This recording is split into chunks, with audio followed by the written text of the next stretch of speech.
Hello, this is the RPG Crawler, and welcome to another Indie Game Friday. I said I'd try to get back to serious RPGs this week, and I'd have to say that with this week's selection, I have. With an RPG that manages at once to be a simple but quite deep, and captures a rather interesting experience to say the least. Developed and published by Turning Wheel LLC, Barony is a 3D, first-person roguelike with multiplayer elements. It was released on June 23, 2015 on Steam, and is available on both Steam and GOG.com. The storyline is pretty simple. An evil baron once forced his subjects to mine gold around their village, and after he was deposed, monsters began to rise from the tunnels to ravage the countryside. Eventually, people stopped hearing from the village, and the countryside there is considered cursed. So clearly someone has to go in and find out what the problem is, right? Let's face it, the story is just an excuse to get you into the dungeon. There is a character creation process during which a gender, class, and appearance are selected. Classes start with various equipment, ability scores, and skill layouts. Ability scores function similarly to most D&D-derived games, in fact almost identically, whereas skills are used during gameplay in certain areas. Using skills gradually improves them, and experience is granted for using skills as well as in combat, so don't be surprised if you level up after using a skill. Gameplay itself is straightforward. You run around a randomly generated map, composed of pre-made subsections and pieced together much like many of the other roguelikes nowadays.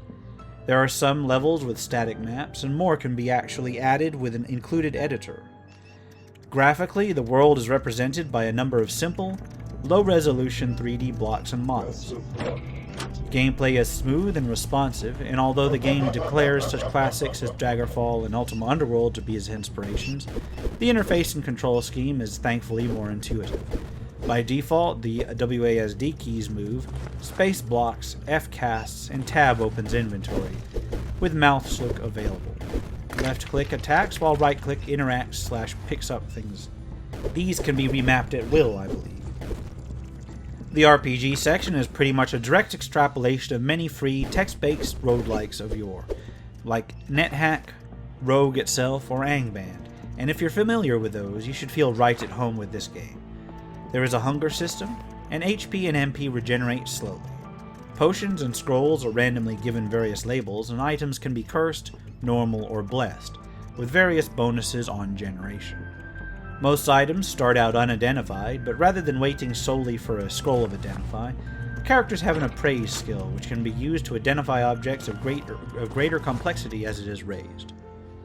Other skills include locks, stealth, trading, swimming, leader, casting, magic, ranged, sword, mace, axe, polearm, and shield. They are used in those areas you would think of and level automatically on use. Of special note is Leader. You can both summon monsters from scrolls, etc., and talk to certain NPCs in the dungeon who may decide to follow you.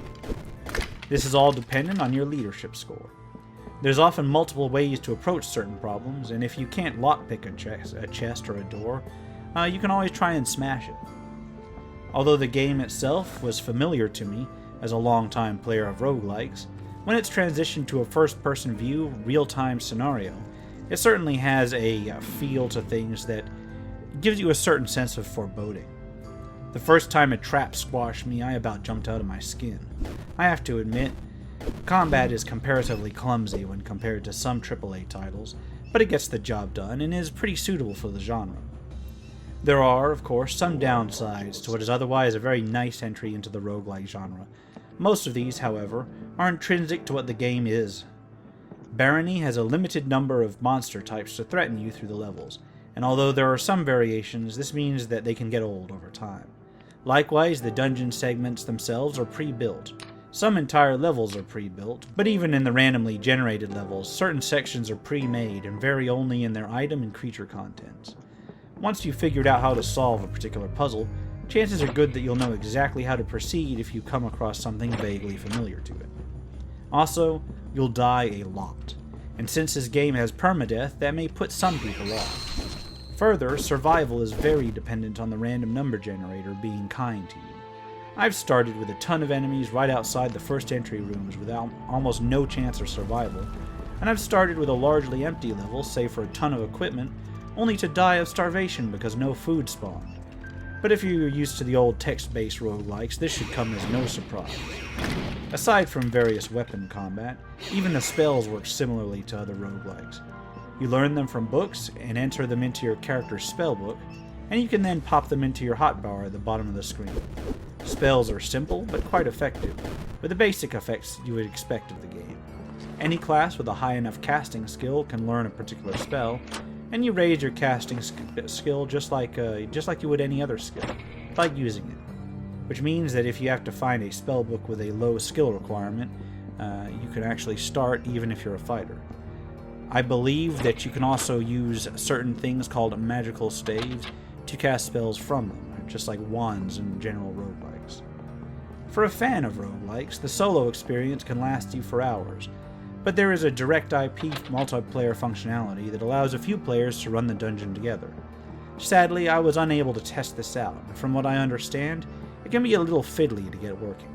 However, if you've experienced getting old games working over a network or using the game over a LAN, most likely, then taking 2 or 3 friends down into the dungeon for a permadeath roguelike crawl seems like it'd be a lot of fun. Hopefully I'll be able to get this working in a future video and show you some of the gameplay from it. Last but not least, there is an editor which allows you to construct your own static level. There are 3 basic layers and a number of tiles and spawn points to place in a level.